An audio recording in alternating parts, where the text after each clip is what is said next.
So it seems like every few weeks, Graham Stephan makes a new video talking about his favorite credit cards, his top picks for that credit cards, or some credit cards that you need to look out for.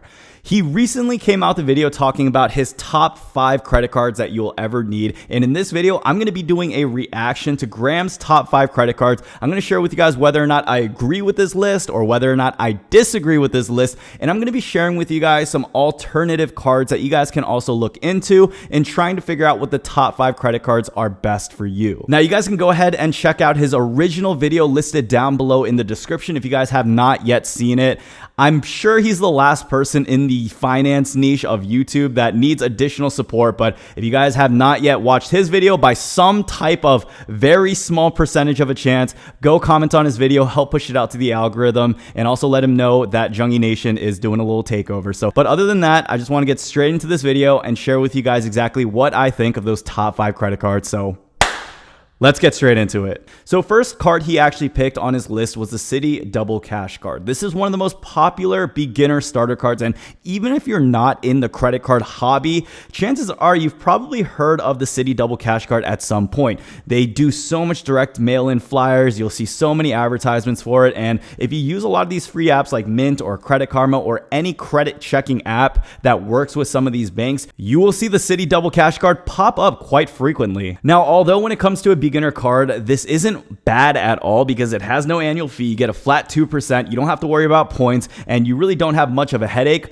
There are some alternative cards that I would actually replace with the Citi Double Cash card. Now, with the Citi Double Cash card, the card itself isn't bad, but if we're talking about the company in general, I got a few things to say about that. So I went ahead and checked out what their status on BBB was, because just from the friends and family members I have alone and hearing some of the horrific stories, especially in the comments section down below of my YouTube videos, I know that they're not the best company out there. And if we go on BBB and we look at their rating, we can actually see that they're still sitting at an F since the last time I checked about a year ago. They have 1 out of 5 stars out of 228 customer reviews, and they got about 4,600 complaints in the last 3 years. So when we're talking about some of the best credit cards, I do take into consideration the history of that company and whether they treat their people well or not. When it comes to Citi, I can't confidently say that they are one of those companies, but look, if you know you just need a card to build that history, if you want a flat 2%,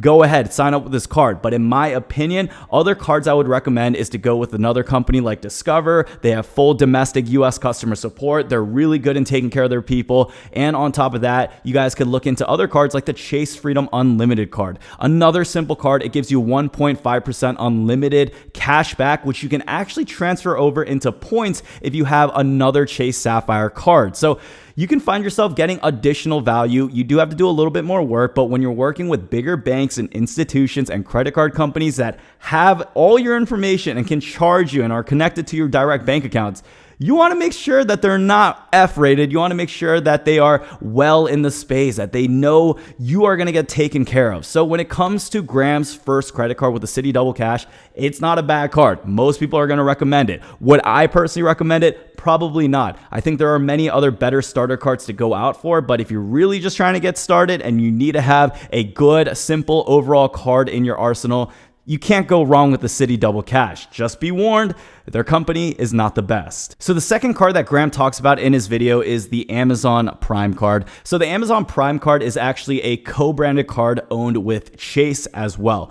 There are multiple versions of this card, and the one I would actually recommend is the Amazon Business Prime card. Now, I do understand that Graham's audience is a little bit farther out. Generally, people who watch this channel are gonna know a little bit more about business, are gonna know a little bit more about credit cards, and when you have a lot of novice or intermediate users getting into it, most of the time a business credit card might be a little too intimidating for them. But the reason why I recommend the Business Prime over the Amazon Prime card is for a couple reasons. One of them, it's owned by American Express. Themselves as a company, they won't cap you out with any limitations like the 524 rule that you're subject to with Chase, and you can find yourself getting some more advantages of having that business card compared to a regular personal card. And some of those include not reporting onto your personal credit airport, actually getting a higher welcome bonus that card offers you compared to the Amazon Prime card. And you can also find yourself getting additional benefits. So when it comes to Amazon Prime card, I personally chose to get the Amazon Business Prime card over it. I just thought it was a much better card. It's a black vertical metal card. It's a cool looking one,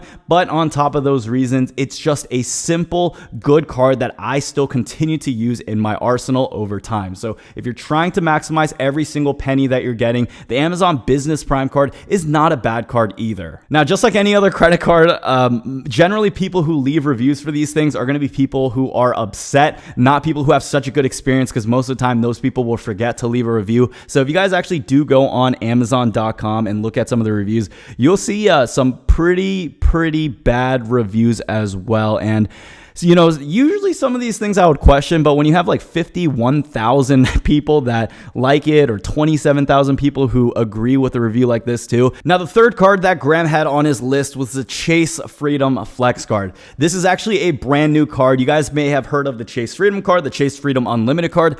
The Chase Freedom Flex card is actually brand new. They came out with that a few weeks ago, and it's definitely a big hitter in the game. Is that even does that make sense? You know, because like Freedom Flex, we're talking about muscles, and I think about hitting. Scrap that, edit that out. I think out of all the cards he mentioned, this is probably one of my favorite cards. Whether you're an intermediate, beginner, or whether you've been in the points and miles game for about 10, 20 years, you should look into the Chase Freedom Flex card. As long as you're under the 524 rule, which is the rule that we've talked about on this channel, watch some of my other credit card videos to know what that means. You will know that this is a great card to add into your arsenal, and nothing beats 5% back. So 5% rotating cash back on top of a no annual fee card. That is like the gold. That is the butter in this niche. If you find that card, it's a keeper card. Put it in your sock drawer. Whenever that rotating calendar comes up, use that, okay? That adds up a lot over time. And the companies that also promote this know this as well too. You usually won't find cards capping out an amount on how much you can get back with money. But when it comes to 5% rotating cards, these credit card companies know, so they actually cap out the rewards on how much you can actually get. So whenever you look into these 5% credit cards, you'll often see in a very small print, you're capped out. And usually that's about $1,500. Whenever they're having a slow month, they're going to extend that rate to maybe double that, or $3,000, so they can incentivize users to put more spend on that card. Now, the fourth card Graham mentions is the American Express Gold card. So this is one of the most subjective cards on the market right now. I'm personally a carrier of the American Express Gold card. I've made several videos on it. It is personally one of my favorite cards, and I don't think I will ever be getting rid of that card anytime soon, unless they do something ridiculous like double the annual fee and reduce the benefits. But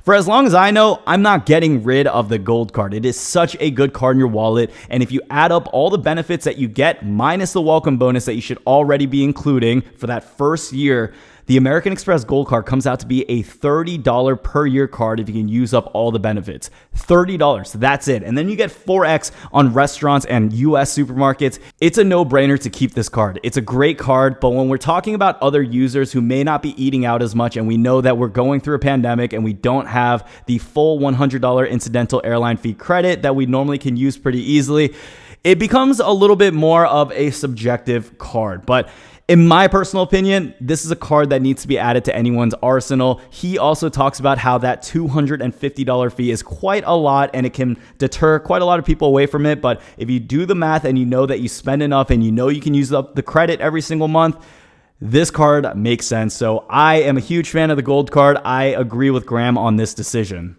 So for the fifth best card that Graham mentioned, he talked about the Chase Sapphire Reserve. Now, out of all the cards we mentioned, we're going to have quite a bit of things to say about this card. So the Chase Sapphire Reserve recently, I would say within the past year, increased that annual fee. This was before the global pandemic happened, and they were at $450 a year. Still pretty high for a card like this, but the Chase Sapphire Reserve was one of the staple cards that made a lot of sense for people. But as soon as they increased that annual fee from $450 all the way to $550, it didn't make sense for a lot of people. A lot of people were pissed off. They started downgrading this card, and then this pandemic hit. So Is the Chase Sapphire Reserve still one of the top 5 essential cards right now? Well, let's take a step back and actually look at some of the other luxury tier credit cards. There aren't that many, okay? We have the Platinum card, the Business Platinum card. We have the Hilton Aspire card, an annual fee in the $400 range as well. So first of all, I don't think this is the card that's absolutely necessary in everyone's wallet. If you can't afford to pay up this type of annual fee, but you're trying to get into the travel rewards cards and you have a few other with Chase right now,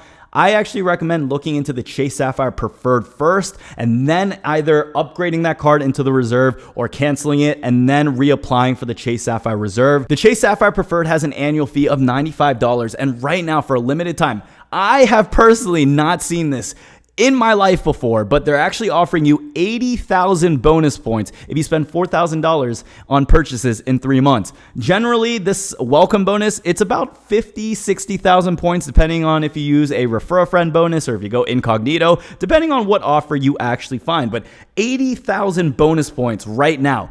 I think this could potentially be a better card at the time of this recording instead of the Chase Sapphire Reserve, just because we're going through a pandemic. Not many people are traveling. You don't have to pay an incredibly high annual fee, and you don't have to risk losing out on any type of value. So the Chase Sapphire Preferred, get this card instead. Hold this card for 1 year and then start looking into the Chase Sapphire Reserve once things start picking up and people start resuming travel and I got all this cash back with Chase. I got all these additional points with them. Let me get the Reserve because I know I can get a better redemption on the UR portal that they offer. You got a better boost with that card, but if you're completely just on the fence, I recommend going for this card and then working your way up. The last thing you want to do is get a credit card that has a huge annual fee of $550 and you find yourself not being able to use the full benefit. So here we are, Q4 of 2020. Where are we headed with the credit card industry? Is this list that we've created subject to change? Right now, it looks like credit card companies are opening up the gates again. They're starting to reintroduce some of their credit cards, like their small business credit cards, which they really cut off during the middle of this pandemic because there was a lot of liability on small business owners because restaurants were failing, many people were unemployed. Too much risk right there. And also on top of that, because we had the CARES Act, which also hid a lot of people's accurate credit profiles because many people could avoid paying off their bills and not actually have a reflection yet.